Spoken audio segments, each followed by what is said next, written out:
వరలక్ష్మి రథం శుభాకాంక్షలు. బాగున్నావా? బాగున్నా అక్క, ఏం చేస్తున్నావు? టాపిక్ లో వచ్చా. ఓకే అక్క. ఈరోజు వరలక్ష్మి రథం కదా చిరుతల్లి. రత్నం తెలిసిందక్క. చెప్తుండు చిరుతల్లి.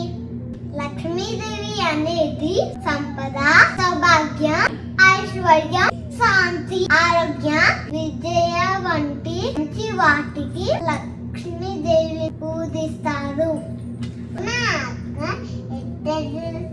వరలక్ష్మి అంటే అన్ని రూపాలలో ఉన్న లక్ష్మీదేవి అని అర్థం చిరుతల్లి.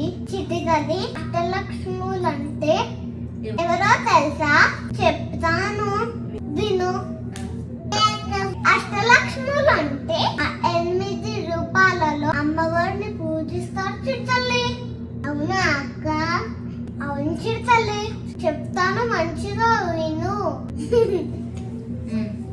పక్క చిరుతల్లి, ఫస్ట్ ఆదిలక్ష్మి అంటే ప్రథమే లక్ష్మి. సెకండ్ ధనలక్ష్మి, ధన సంపదకు. థర్డ్ ధాన్యలక్ష్మి, అన్నం పంటలకి. ఫోర్త్ గజలక్ష్మి, ఐశ్వర్యం రాజసం. నెక్స్ట్ సంతాన లక్ష్మి. నెక్స్ట్ వీరలక్ష్మి, ధైర్యం శక్తి. నెక్స్ట్ విజయలక్ష్మి, విజయ కోసం. విద్యాలక్ష్మి, విద్యా బుద్ధికి. ఇవన్నీ లక్ష్మీదేవుణ్ణి ఒకేసారి పూజించేదే వరలక్ష్మి వ్రతం.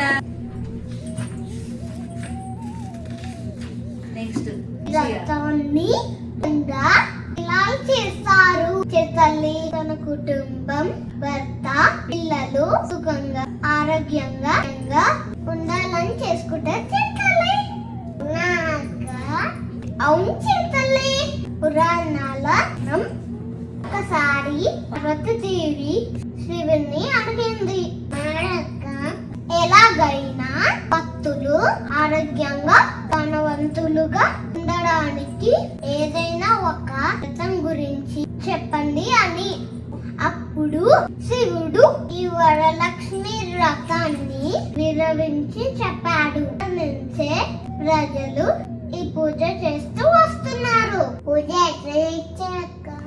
చిరుతల్లి మార్నింగ్ లేచి ఇంటి శుభ్రం చేసుకొని, ఇంటి ముందు ముక్కేసుకొని, తాళ్ళకి స్నానం చేసుకొని, మంచిగా రెడీ అయ్యి దేవుడి పూజ సామాన్లన్నీ క్లీన్ చేసుకొని, ఫొటోస్ కూడా క్లీన్ చేసుకొని, భక్తితో దేవుణ్ణి ప్రార్థిస్తాం చిరుతల్లి.